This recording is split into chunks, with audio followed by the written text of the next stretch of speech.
Hai YouTubers, ternyata krisis bisa memunculkan ide kreatif dan inilah yang dilakukan James Lau Cyber Architecture, sebuah biro arsitek dan perencana di Hong Kong untuk kotanya yang sejak lama mengalami krisis pengadaan perumahan dengan harga terjangkau. Harga rumah yang terus selangit bahkan menjadi yang termahal di dunia dikarenakan lahannya yang terbatas, ukuran unit hunian yang ada pun makin mengecil di Hong Kong. Lau kemudian menawarkan sebuah ide membangun hunian dari pipa beton yang disebut open chip housing. Pipa beton berdimensi cukup besar ini biasa dipakai di saluran drainase kota. Pipa-pipa beton ini mudah diselipkan di antara gedung-gedung bertingkat di mana sudah memadati Hong Kong. Dengan cara disusun mirip tumpukan pipa yang dibuat kontraktor saat mengerjakan proyek drainase kota. Dengan menggunakan pipa beton berdiameter 2,5 meter, ukuran unit open chip housing bisa ditata menjadi ruang hunian seluas 9,3 meter persegi. Ruangnya memang mungil, tapi mampu merangkum semua fungsi dasar sebuah hunian, yaitu area duduk yang bisa diubah jadi kamar tidur, area memasak dan kamar mandi didukung jaringan listrik dan AC dengan kunci pintu utama dirancang bisa dibuka menggunakan smartphone. Seperti yang diperlihatkan di prototipenya, kedua sisi pipa di ujung depan dan belakang difungsikan sebagai pintu dan jendela berlapis kaca. Interiornya diberi warna putih, lantai dilapis kayu, dan interiornya bergaya industrial. Pada unit prototipe itu, sebuah bangku panjang yang bila dibentangkan bisa jadi tempat tidur yang ditempelkan di salah satu sisi dinding.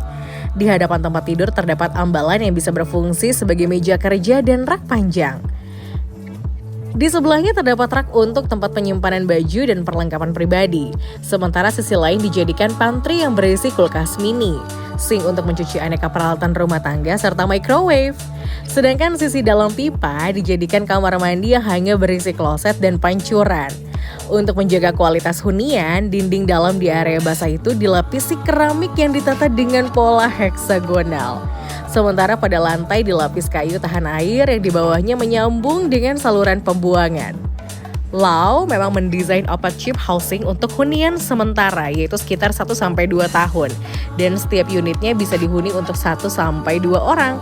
Dan dikhususkan bagi kaum muda yang belum mampu menyewa apartemen.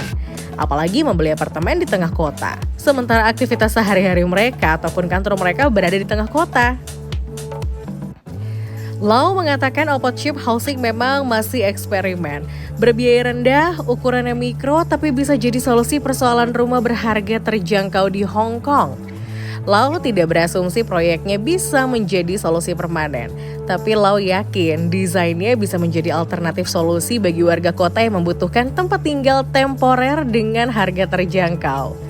Biaya pembuatan dan perakitan rumah pipa beton menjadi sebuah unit hunian sekitar $15.300 Amerika Serikat atau 230 jutaan.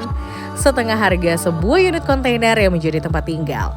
Tarif sewanya dihitung cuma 6 juta rupiah per bulan, jauh di bawah tarif sewa rata-rata unit apartemen satu kamar di Hong Kong yang setidaknya 35 sampai 45 juta rupiah per bulan. Lau juga mengusung konsep open sebagai tempat tinggal sementara yang bisa dipindah-pindah sesuai kebutuhan. Meskipun relatif ringan, sekitar 20 ton per pipa, jika disusun vertikal diperlukan struktur penguat tambahan. Lau menyarankan ketinggian maksimal tumpukan rumah pipa beton ini maksimal setara dengan gedung 4 lantai. Jika lahannya memungkinkan, formasi susunannya bisa berbentuk tapal kuda, di mana bisa ditambahkan platform dan tangga sebagai akses penghubung. Konsep opot lebih fleksibel daripada konsep hexagonal sleeping pods yang dirancang Farmlab New York, Amerika Serikat. Rumah telur. Menghadapi kemajuan zaman dan harga perumahan yang semakin hari semakin tinggi, selalu ada aja ide-ide unik dan nyeleneh yang diciptakan manusia. Lihat anak muda yang satu ini mensiasati tingginya tarif sewa rumah di Beijing. Anak muda ini melakukan hal mengagumkan dan jadi sorotan warga Beijing dan juga netizen. Dai Haifei, seorang anak muda 20 tahunan lulusan arsitek di kampus Beijing, China, dia menemukan solusi cerdas untuk hidup bebas dari biaya sewa rumah. Dai Haifei membangun sendiri sebuah rumah berbentuk telur yang tenaganya didukung oleh tenaga matahari. Pembangunan rumah ini hanya memerlukan biaya sekitar 6.000 yuan atau sekitar 8,7 juta rupiah. Dai Haifei sendiri berasal dari desa Shaoyang, Hunan. Ayahnya bekerja sebagai serabotan, kadang jadi kuli bangunan, dan ibunya bekerja sebagai pekerja kebersihan di sebuah perusahaan. Dai Haifei disekolahkan di perguruan tinggi Hunan sebelum lulus Dai kerja magang di sebuah perusahaan desain arsitektur di Beijing. Dan setelah lulus, dia pun menjadi pekerja tetap di perusahaan itu. Kalau dihitung dari gaji kedua orang tua Haifei, mereka harus bekerja selama 2-300 tahun baru bisa membeli rumah di Beijing. Pada awal tahun dia bekerja, perusahaan tempat ia bekerja mengadakan sebuah pameran. Di sana, ia melihat sebuah proyek desain yang disebut telur yang berada di kota, yang merupakan gubuk berbentuk telur. Akhirnya dia pun memutuskan untuk menggunakan konsep desain ini untuk membangun rumah untuk dirinya sendiri. Kemudian Dai Haifei meminjam lebih dari 6.400 yuan ke sepupunya untuk biaya pembelian bahan bangunan. Dengan bantuan beberapa teman sekolahnya, Dai menghabiskan waktu selama 1 atau 2 bulan untuk membuat gubuk berbentuk telur ini. Haifei bekerja dari jam 8 pagi setiap harinya sampai jam 12 malam. Sepulang kerja, dia bisa langsung kembali ke gubuknya. Letak gubuknya tepat di bawah perusahaan tempat ia bekerja. Tapi saat memasuki musim dingin, suhu dalam gubuknya hanya sekitar 3-4 derajat Celcius. Gubuk kecilnya ini diisi dengan perabotan yang sederhana. Lebar tempat tidur sekitar 1 meter, pada ujung tempat tidur disediakan tangki air. Ada sistem tombol tekanan untuk keperluan mencuci.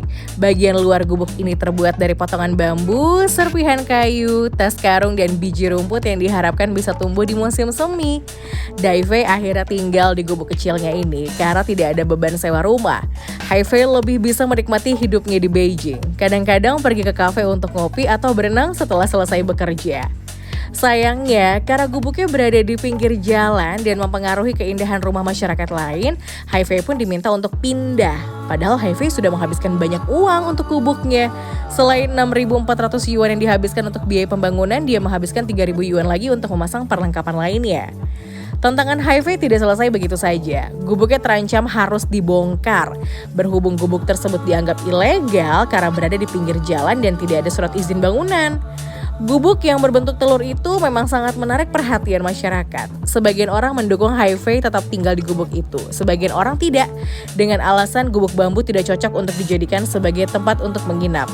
Mereka juga berpendapat 6.000 yuan untuk rumah yang tidak pasti ini jauh lebih mahal daripada membayar uang sewa 1.000 yuan setiap bulan. Dai Haifei akhirnya melakukan kepada orang tuanya untuk membantu Haifei membeli rumah. Tapi dia sendiri tidak mau tinggal di kota terpencil dan tidak mau menghabiskan uangnya untuk menyewa rumah. Apalagi menghabiskan biaya dan waktu transportasi berjam-jam untuk sekedar berangkat ke tempat kerja. Tapi inilah yang dihadapi Dai Haifei. Harga rumah yang semakin hari semakin mahal membuat semua impiannya gagal. Gubuk mewah. Ada ungkapan don't judge book by discover. Yap, ungkapan ini sering keluar untuk ngasih tahu kalau manusia tidak bisa menilai sesuatu hanya dari apa yang terlihat dari luarnya saja. Ternyata ungkapan tersebut bukan cuma berlaku untuk menilai orang aja loh, tapi juga cocok untuk sebuah rumah. Ungkapan tersebut sangat cocok disematkan untuk penampakan rumah yang satu ini. Seorang pemuda asal Thailand ini memperlihatkan rumah miliknya yang tampak sederhana. Dari luar rumah tersebut tampak kecil sekali dan terlihat kumuh. Tapi siap-siap terkejut ya saat masuk ke dalam rumah kecil ini. Dalam video tersebut rumah kecil itu memiliki dinding kayu dan seng galvalum. Atapnya juga menggunakan seng yang disangga menggunakan kayu. Pintu rumah terbuat dari kayu dengan pengait kunci sederhana. Jika dilihat dari luar rumah petak itu memang tampak sederhana dan biasa saja, tidak ada yang istimewa. Tunggu sampai kamu masuk lihat isi dalam rumah ini. Bagian dasar menggunakan lantai berwarna krem yang kalem, tembok rumah dicat menggunakan warna putih agar terkesan luas, dan pada bagian plafon menggunakan serat fiber semen dan lampu untuk penerangan. Karena luasnya yang tidak seberapa, rumah ini cuma diisi dengan satu kasur, lemari, meja belajar, AC, dan kipas angin pada bagian sudut ruangan. Selain itu terdapat jendela yang membelakangi kasur. Karena bikin surprise dan tidak terduga, rumah ini unik seketika menjadi sorotan publik dan viral di TikTok.